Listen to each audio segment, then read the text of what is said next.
Hi, this is Morag from Academic Skills.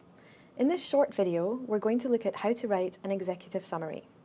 First, as with all writing tasks, we need to think about the audience, or who will read it, and the aim.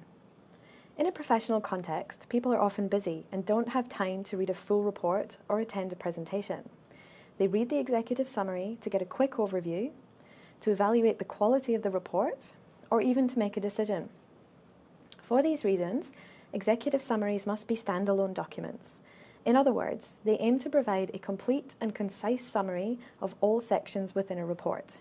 An executive summary reflects the structure of the report and generally provides background about the issue being investigated, the aim, the method of analysis, the major findings, any recommendations, and sometimes limitations.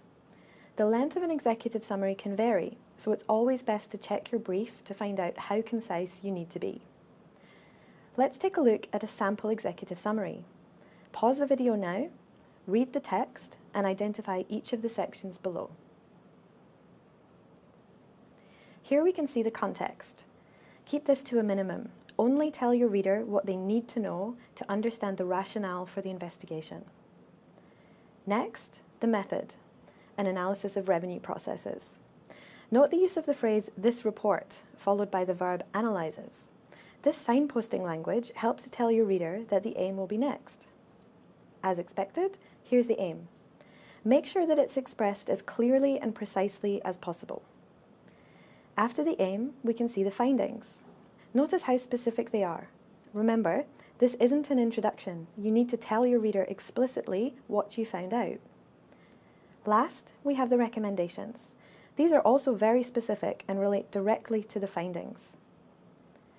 This executive summary doesn't address limitations.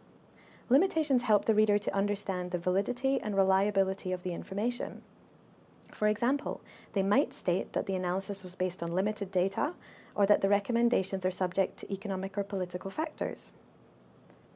Hopefully this example has given you a good idea of the nature of executive summaries, and you've noticed that after reading this, you would know exactly what the report would contain. So let's sum up with some tips for writing executive summaries. Write it last. It's a summary of the whole report, so you can't write it until you know what you've said. Treat it like a standalone document.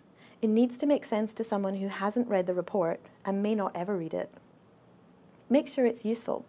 A good test is to consider if it contains all of the information the reader would need to make a decision. Finally, be concise. Remember, you're writing for a busy audience. Make your point clearly and quickly. Good luck with writing your executive summaries. For more tips and advice, to register for workshops or events, or to find out what's happening in academic skills, visit our website.